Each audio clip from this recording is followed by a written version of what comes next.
وأحسن منك لم تر قط عيني وأجمل منك لم تلد النساء خلقت مبرأ من كل عيب خلقت مبرأ من كل عيب كأنك قد خلقت كما تشاء.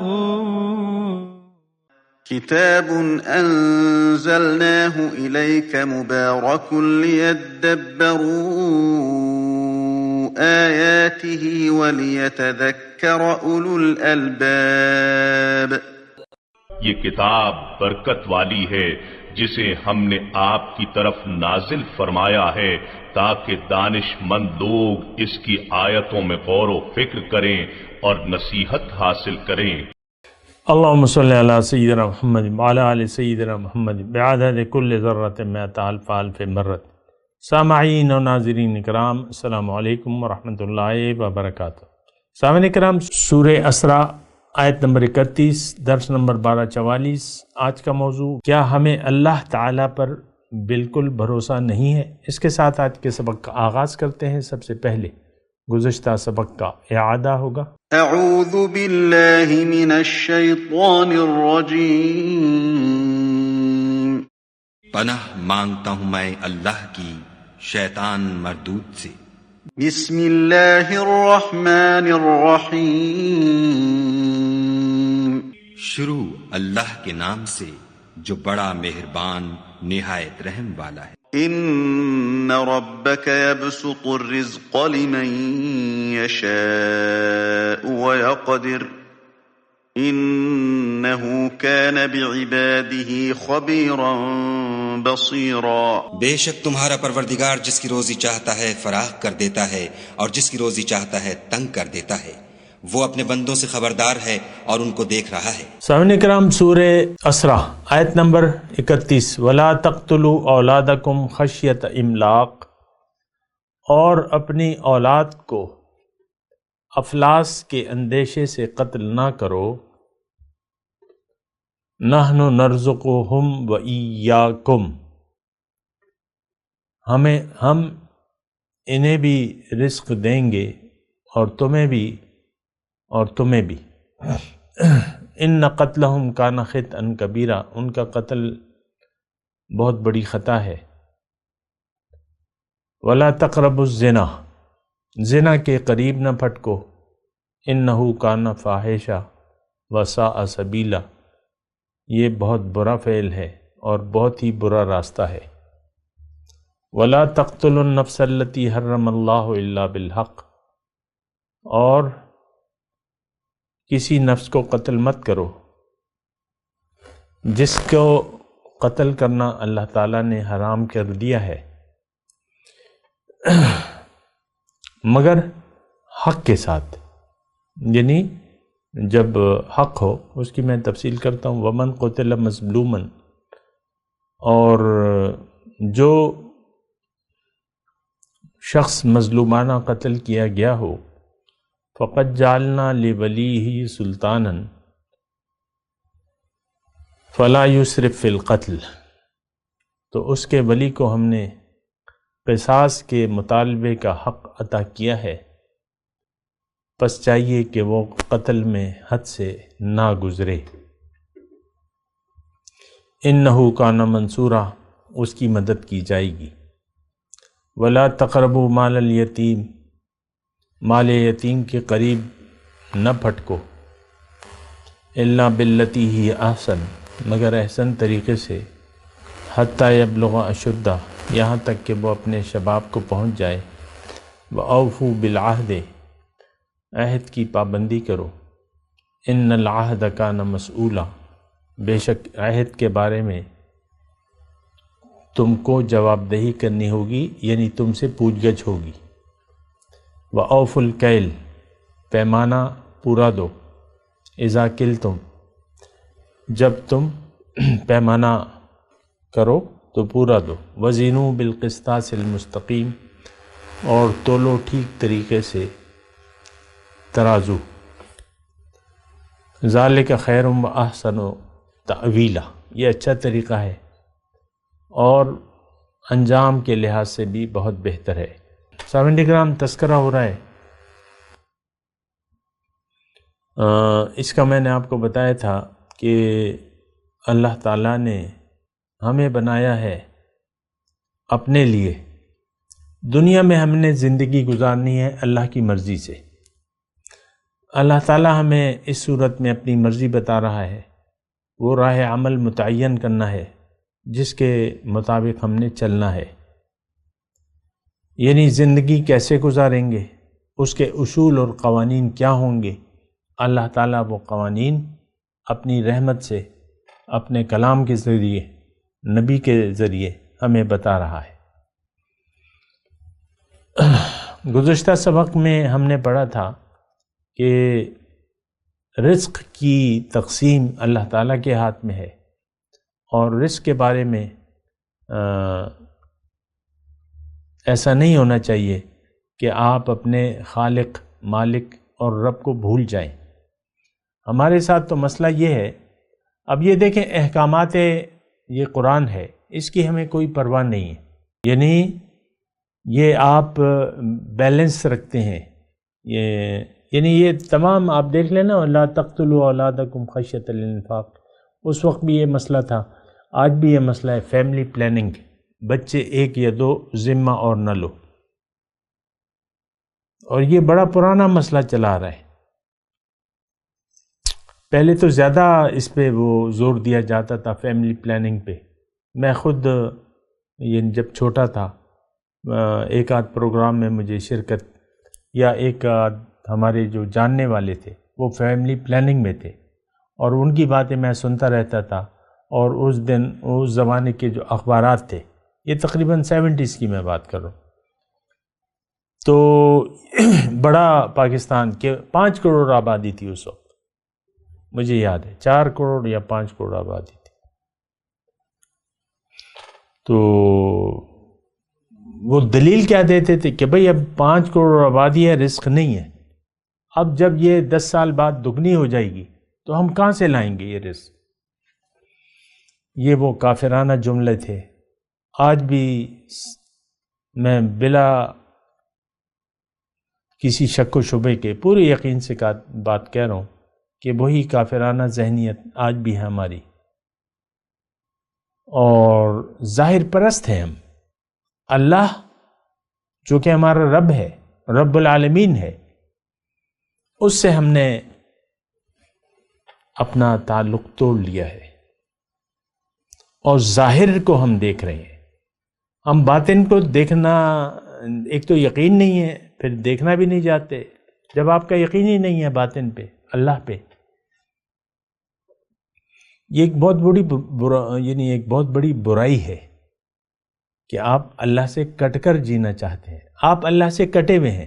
میں یہ عام امت مسلمہ کے لیے جملہ بول رہا ہوں، جو لوگ جڑے ہوئے ہیں وہ میرے مخاطب ہی نہیں ہیں، اللہ تعالیٰ ان پر مزید اپنا رحم و کرم فرمائے۔ تو ہم لوگ تو اللہ سے کٹے ہوئے ہیں، اور اس میں ہمیں کوئی شرم بھی نہیں آتی، مسئلہ یہ ہے، شرم بھی نہیں آتی۔ میں یہ جملہ کہہ رہا ہوں نا، مجھے پورا یقین ہے، اول تو میری بات کوئی سنتا نہیں ہے، کوئی سنے بھی تو وہ سنی انسنی کر دے گا، اسے شرم نہیں آئے گی۔ میں جب یہ جملہ کہتا ہوں میں تو پورے یقین سے کہہ رہا ہوں کہ آج ہم اللہ سے کٹے ہوئے ہیں، اللہ سے جڑنا بھی نہیں چاہتے، ہمیں مطلب بھی پتہ نہیں ہے اللہ سے جڑنے کا کوئی شوق بھی نہیں ہے نا، ہمارا شوق تو ظاہر تک ہے بس، میں، بیوی، شوہر، بچے، ہائے میرے بچے، ہائے میرا پیسہ، ہائے میرا کاروبار، ہائے میرا کرسی، ہائے میرا اقتدار، ہائے میرا گریڈ، 20 میں ہوں، 22 میں کب جاؤں گا پتہ نہیں کب ہوگا، یہ اپنے پرانے گھر میں رہ رہا ہوں، نئے گھر میں پتہ نہیں کب جاؤں گا، گاڑی نئے ماڈل کی کب لوں گا، یہ تو بڑی پرانی ہو گئی ہے۔ یہ ساری سوچیں ہماری ظاہر کے بارے میں ہے، میں آپ کو یہ کہہ رہا ہوں کہ یہ سوچ غلط ہے. دیکھیں یہ آیات قرآنی ہے اور اس میں سے اکثر ہم اس میں یعنی وہ کام کر رہے ہیں جس سے منع کیا گیا ہے. مثال کے طور پہ فیملی پلاننگ کا تو میں نے بتا دیا، اور یہ تو مجھے معلوم ہے کہ ہم یعنی اس بات کے یعنی اجتماعی طور پہ کہ بھئی 2-3 بچے تم اپنی جیب کو دیکھ کے بچے پیدا کرو. یہ جملہ کبھی شاید آپ نے سنا ہو کہ بھئی زیادہ ہم نہیں پال سکتے، کیا کیسے پورا کریں گے. یہ ایک سوچ ہے ہماری، وہ کافرانہ سوچ ہے. میں ویسے ہی یعنی اشارتاً آپ کو کہہ رہا ہوں کہ جو کام قرآن میں اللہ نے حکم دیا ہے تو ان کاموں میں ہم مصروف ہیں. مثال کے طور پہ پہلی تو یہ بات تھی، اور پھر دوسری بات زنا ہمارے معاشرے میں ہے اور یہ بڑھ رہا ہے. یہ دیکھیں آپ کی یونیورسٹیاں ہیں، اکثر میرے نوٹس میں ایسے رشتے ہیں کہ لڑکا لڑکی اپنے یونیورسٹی میں ایک دوسرے کو پسند کر لیتے ہیں. میں خود گیا ہوں ایسی شادیوں میں. پھر نیٹ پہ آپ دوستیاں لگا لیتے ہیں، نیٹ سے جو ہے آپ لڑکا لڑکی آپس میں وہ کرتے رہتے ہیں بات چیت، پھر وہ شادی ہو جاتی ہے. نیٹ سے شادی بہت ہی عجیب سی صورتحال ہے. اصل مسئلہ کیا ہے کہ ہم رب کو بھلا کر زندگی گزار رہے ہیں، رب کو نظر انداز کر کے زندگی گزار رہے ہیں. پھر اپنے مقصد حیات کو ہم نے بھلا دیا ہے. اور بہت بڑی خطا یہ ہو گئی ہے کہ ظاہر کے دھوکے میں ہم پڑ گئے ہیں، اور اس کا نتیجہ یہ ہے کہ ہم نے ظاہر دنیا کو ترجیح دے دی ہے. وغرتہم الحیات الدنیا، جس سے اللہ تعالیٰ نے ہمیں منع کیا تھا. یا ایھا الناس ان وعد اللہ حق فلا تغرنکم الحیات الدنیا. اے لوگو، اللہ کا وعدہ سچا ہے، تم میرے پاس آؤ گے واپس، میں تمہیں بتاؤں گا جزا یا سزا تمہیں دوں گا. تم میری جزا کے طالب کیوں نہیں ہوتے؟ میری سزا سے کیوں نہیں ڈرتے؟ بہت بری سزا ہے. فَيَوْمَئِذٍ لَا يُعَذِّبُ عَذَابَهُ أَحَدٌ. اللہ کی طرح عذاب دینے والا کوئی بھی نہیں، اس جیسا عذاب نہیں ہے، نہیں ہے، نہیں ہے. اچھا میں آپ کو یہ کہہ رہا ہوں لا تقربوا الزنا، زنا کے قریب مت جاؤ. فحاشی زنا کے تمام راستے ہم نے کھول دیے ہیں. یہ نوخیز لڑکیاں، جوان لڑکیاں، آپ یہ دیکھیں یعنی اس میں تو دیکھیں فحاشی کے دروازے کھلے ہیں. اللہ تعالیٰ فرما رہا ہے کہ زنا کے قریب یعنی جو زنا کے ذرائع ہیں، زنا کا ذریعہ جو ہے وہ پہلا جو ہے وہ نظر کی حفاظت ہے. نظر کی حفاظت تو ہم نہیں کرتے، چاہے بڑا ہو بوڑھا ہو، وہ غض بصر سے کام نہیں لیتا.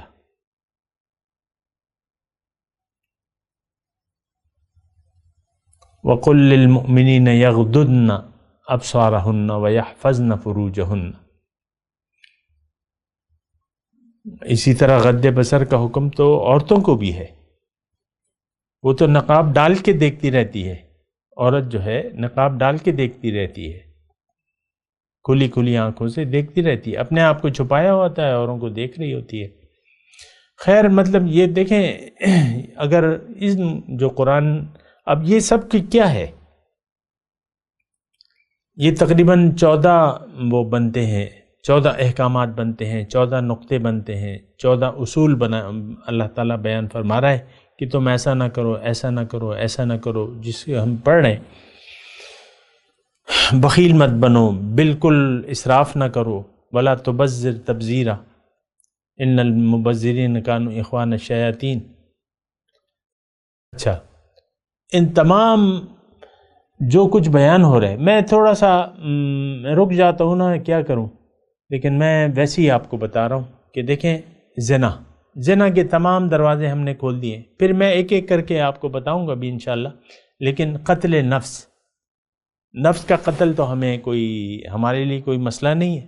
آپ دیکھ لیں سینکڑوں ہزاروں مقدمات ہیں قتل کے، کچھ کا فیصلہ ہو جاتا ہے، کچھ کا باقی ہے، لٹکا رہتا ہے مسئلہ۔ قتل کس بات پہ؟ دنیا کی کسی بات پہ قتل ہو جاتا ہے، بھائی بھائی سے لڑ پڑتا ہے، ایک دوسرے کے جان کے در پہ ہو جاتے ہیں۔ اللہ کے حکم کی کوئی اہمیت نہیں ہے ہمارے ذہن میں۔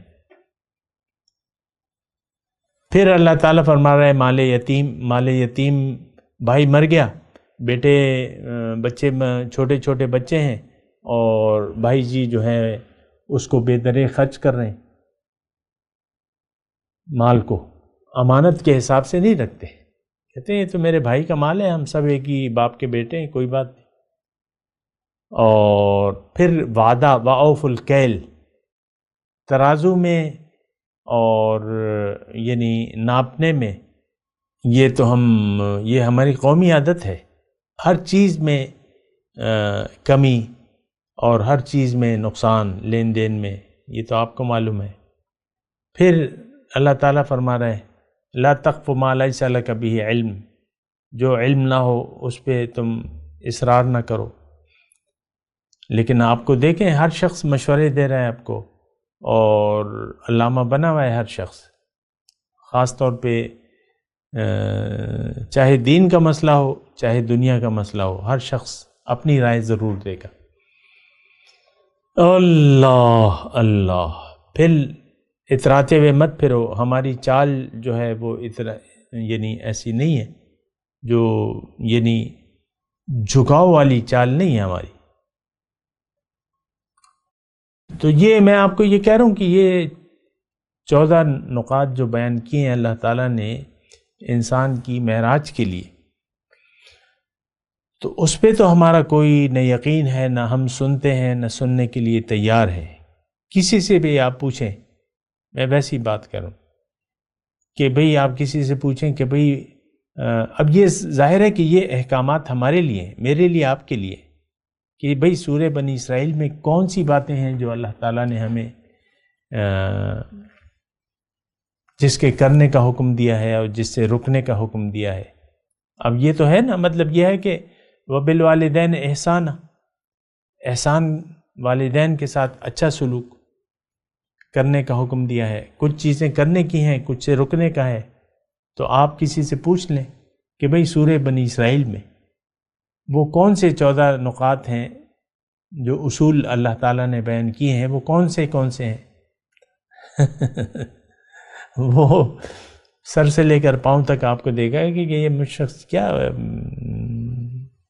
سوال کر رہے ہیں، کیسا عجیب سے سوال ہے۔ سورہ بنی اسرائیل میں تو جانتے ہی نہیں یہ کہاں ہے، کس سے بارے میں ہے، کیا ہے کیا نہیں ہے، اس میں کیا بیان ہوا ہے، ہمیں تو کچھ پتہ نہیں ہے۔ ہم ایک چیز جانتے ہیں ظاہر، بس بات ختم ہو جاتی ہے۔ فَأَعْرِضْ عَمَّنْ تَوَلَّى عَنْ ذِكْرِنَا وَلَمْ يُرِدْ إِلَّا الْحَيَاةَ الدُّنْيَا، آپ اس شخص سے اپنا روح انور پھیل دیجئے جو پھر گیا میری یاد سے، اب یہ نہیں چاہتا، صرف دنیا ہی کی زندگی کا طالب ہے۔ تو بہرحال میں آپ سے گزارشات کر بھی رہا ہوں، اور یہ آیات ہم پڑھ رہے ہیں۔ گزشتہ سبق میں اللہ تعالیٰ نے ہمیں یہ بتایا تھا کہ دیکھو تم رزق کی اتنی پرواہ مت کرو، کم ہو یا زیادہ، رازق میں ہوں، میں تمہیں دوں گا، میں تمہیں دیکھ بھی رہا ہوں اور تمہارے حالات سے واقف ہوں، اور میں دروازے کھولنے والا بھی ہوں اور بند کرنے والا بھی ہوں۔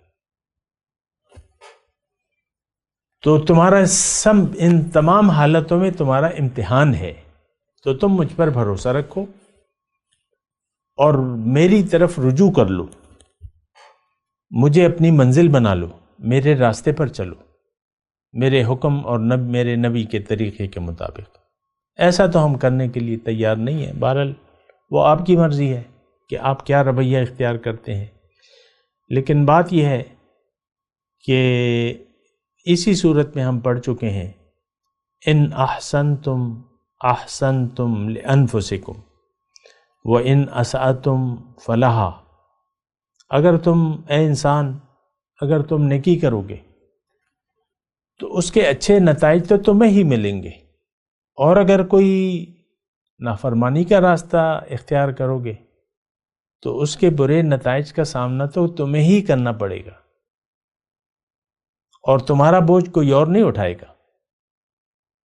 اور رسول میں نے وَمَا كُنَّا مُعَذِّبِينَ حَتَّى نَبْعَثَ رَسُولًا، رسول میں نے بھجوا دیا ہے، حجت تمام ہے، اب کوئی میرے ذمے کوئی حجت نہیں ہے، جو میں نے کرنا تھا ہدایت، تمہاری ہدایت کے لیے اے انسان ہدایت تم تک پہنچ گئی۔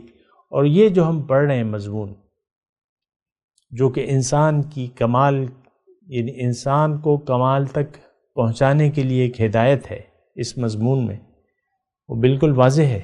بہرحال میں اپنے مضمون کی طرف آتا ہوں، جو 31 نمبر آیت ہے، وَلَا تَقْتُلُوا أَوْلَادَكُمْ خَشْيَةَ إِمْلَاقٍ نَحْنُ نَرْزُقُهُمْ وَإِيَّاكُمْ، اپنی اولاد کو، یعنی اولاد کو نہ روکو بلا وجہ۔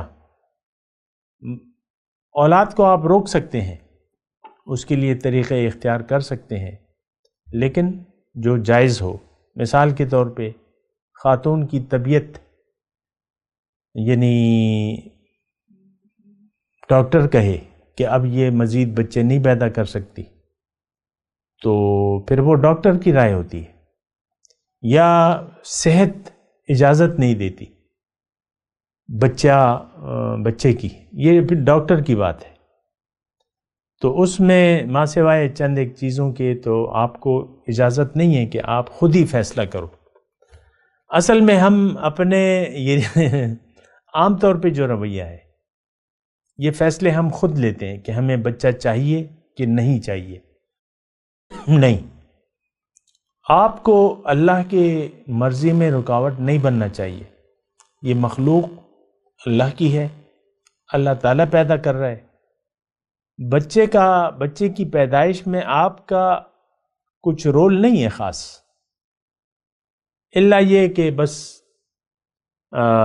پانی کی ایک بوند ہے، اور وہ باقی تو بچہ تو اللہ تعالیٰ بناتا ہے، اللہ کے حکم سے بنتا ہے، رزق بھی اللہ تعالیٰ دیتا ہے۔ لیکن ہماری تو حالت بری ہے، فیملی پلاننگ ہم کرتے ہیں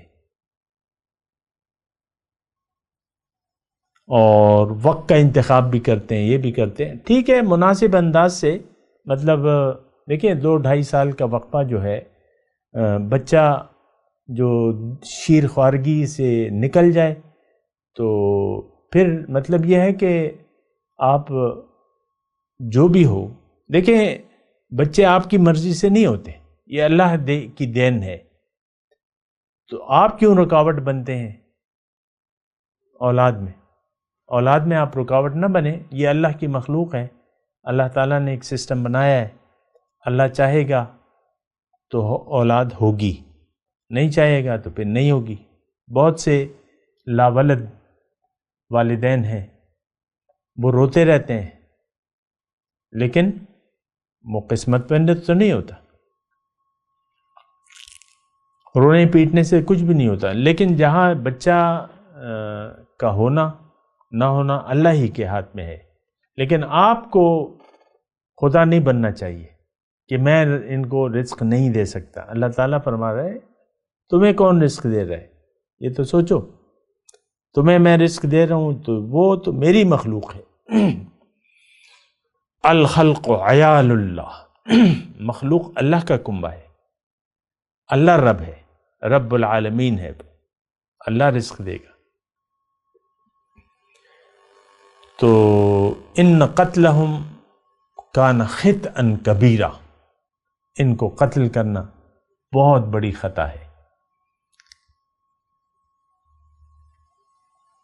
تو ایسا نہیں سوچ، اصل میں دیکھیں بات کیا ہے، ہماری سوچیں اللہ کی جو منشا ہے اس سے ملتی نہیں ہے۔ دنیا میں آ کے تمام زمام اختیار جو ہے ہم نے اپنے ہاتھ میں کر لی ہے۔ آپ دیکھ لیں نا، بچہ شروع سے، یعنی میں اپنی زندگی بھی بے نظر ڈالتا ہوں، اور لیکن پھر تو اللہ تعالیٰ نے ایک رہنما دے دیا، اللہ نے اپنے فضل سے، تو بہت ہی میں اللہ تعالیٰ کا شکر گزار ہوں۔ لیکن عام طور پہ یہ ہوتا ہے کہ بچہ کہتا ہے کہ میں جو چاہوں گا کروں گا، وہ اپنے لیے خود راہیں متعین کرتا رہتا ہے۔ بچہ جو ہے، جب بڑا بچہ ہو بچی ہو، راہیں اپنے لیے متعین ہوتا تو وہی ہے جو اللہ تعالیٰ چاہتا ہے، لیکن اللہ کو بھول کے زندہ رہنا یہ بسا اوقات بہت بڑی پریشانی کا، بسا اوقات نہیں ہے، ایسا ہی ہوتا ہے کہ آپ اللہ سے کٹ کے زندگی گزاریں تو یعنی یہ اچھی بات نہیں ہے۔ دیکھیں، میں جہاں تک اپنا وہ کرتا ہوں، تجزیہ ہے میرا کہ بچہ جب بڑا ہو رہا ہے، ایک تو والدین کو چاہیے کہ اس کو رہنمائی، اگر خود والدین اپنے اتنے پہنچے ہوئے ہیں تو ٹھیک ہے، نہیں تو رہنمائی کا اصل میں تو گمراہی شروع کرواتے ہیں بچے سے والدین۔ والدین ہمارے آباء و اجداد گمراہ تھے اور انہی کے راستے پر ہم چل رہے ہیں اور انہی کے خیالات کے ہم زیر اثر زندگی گزار رہے ہیں۔ اپنے بزرگوں کے کاموں کو لوگ صحیح سمجھتے ہیں، لیکن ایسی بات سوچنا غلط ہے۔ اولو کان آباؤہم لا یہتدون لا یعلمون شیئا ولا یہتدون، کہتے ہیں انا وجدنا آباءنا، ہم نے اپنے ماں باپ کو پایا ہے۔ پھر اللہ تعالیٰ فرما رہا ہے اگرچہ ان کے ماں باپ کو کچھ علم ہی نہیں تھا اور نہ وہ ہدایت پر تھے، پھر بھی تم ان کی پیروی کرو گے؟ نہیں۔ دیکھیں، میں والدین کے خلاف نہیں ہوں، لیکن یہ معاشرہ جو ہے یہ ایک بگڑا ہوا معاشرہ ہے۔ ہم ایک گمراہ قوم ہیں، ہم ایک بھٹکی ہوئی قوم ہیں۔ پھر ہم جب آپ بھٹک گئے ہیں تو ظاہر ہے اب جو بھٹک جاتا ہے، ہم ایک بھٹکی ہوئی قوم ہیں، لیکن ہم اپنے آپ کو راہ راست پہ سمجھتے ہیں۔ آخرت پر، جنت پر، دوزخ پر ہمارا یقین نہیں ہے، قبر کی زندگی پر ہمارا یقین نہیں، اللہ کے الہ واحد ہونے پر ہمارا یقین نہیں، اللہ کا مقصود حیات ہونے پر ہمارا یقین نہیں، رسول اکرم صلی اللہ علیہ وسلم کی اسوہ حسنہ کا کامل اتباع، اس پہ ہمارا یقین نہیں۔ یہ سارے معاملات ہمارے موجود ہیں۔ بتوں سے تجھ کو امیدیں، خدا سے نا امیدی، مجھے بتا تو صحیح اور کافری کیا ہے۔ بتوں سے امیدیں لگا رکھی ہم نے، خدا سے تو کوئی امید نہیں ہے۔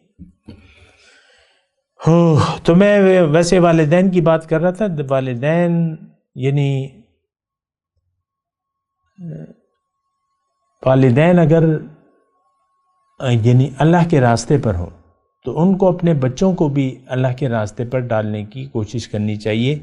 ایک تو رہنما کی جو مسلمہ حقیقت ہے، وہ والدین کو اپنے بچوں کو سمجھانا چاہیے کہ تم نے زندگی ایک صاحب قرآن کی رہنمائی میں گزارنی ہے، ان کو تم نے ڈھونڈنا ہے، اور اگر کسی کو معلوم ہے تو وہ بتا دے والدین۔ مثال کے طور پہ والدین کسی صاحب قرآن کے زیر سایہ ہوں تو اپنے بچوں کو بھی لے جائیں اپنے ساتھ اور ان کو ہدایت دیں کہ بھئی یہ ہدایت کی جگہ ہے، یہاں سے تم نے ہدایت لینی ہے، ادھر ادھر نہیں ہونا ہے تم نے۔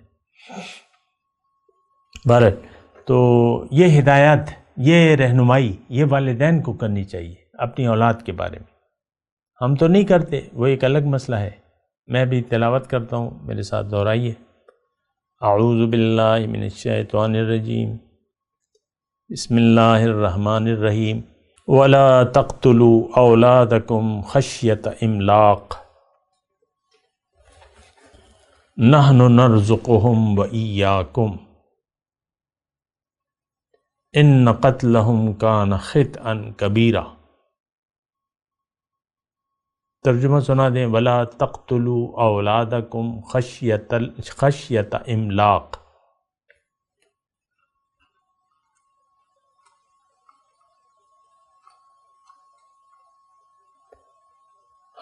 اپنی اولاد کو افلاس کے اندیشے سے قتل نہ کرو۔ نحن نرزقهم وإياكم، ہم انہیں بھی رزق دیں گے اور تمہیں بھی۔ ان قتلهم كان خطئا كبيرا، حقیقت میں ان کا قتل جو ہے ایک بہت بڑی خطا ہے۔ اب ان آیت کی تلاوت اور ترجمہ۔ اعوذ باللہ من الشیطان الرجیم۔ پناہ مانگتا ہوں میں اللہ کی شیطان مردود سے۔ بسم اللہ الرحمن الرحیم۔ شروع اللہ کے نام سے جو بڑا مہربان نہایت رحم والا ہے۔ ولا تقتلوا أولادكم خشية إملاق نحن نرزقهم وإياكم إن قتلهم كان خطأ كبيرا۔ اور اپنی اولاد کو مفلسی کے خوف سے قتل نہ کرنا، کیونکہ ان کو اور تم کو ہم ہی رزق دیتے ہیں، کچھ شک نہیں کہ ان کا مار ڈالنا بڑا سخت گناہ ہے۔ اس کے ساتھ ہی آج کے درس کا وقت اختتام کو پہنچا۔ اگلے درس میں انشاءاللہ ملاقات ہوگی۔ وآخر دعوانا ان الحمد للہ رب العالمین۔ مولاي صل وسلم دائما ابدا على حبيبك خير الخلق كلهم